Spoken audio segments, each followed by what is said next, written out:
सार स्थिति बुढ़ाबलंग सुवर्णरेखा बेसिन रे भल अच्छी आदौ वर्षा ना सकाल 8 सुधा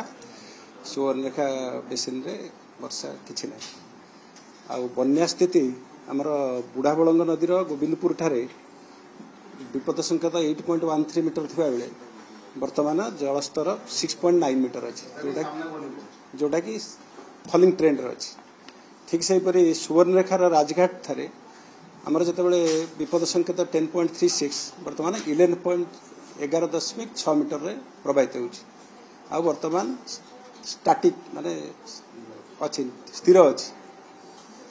ठीक से जलका नदीर मथानी ठारे आमर जो विपद संकेत 6.5 मीटर वर्तमान 6.64 मीटर प्रवाहित होची जोटा कि निम्नगामी माने फॉलिंग स्टेज अच्छे आउ सुवर्णरेखा जो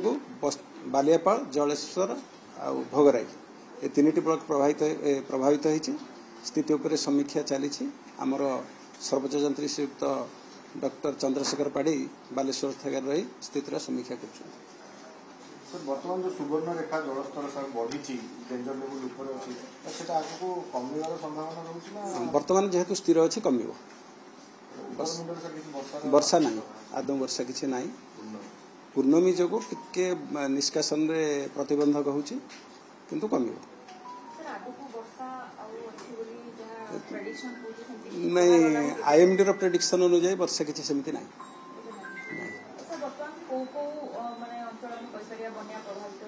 बन्या प्रभावित होती बालेश्वर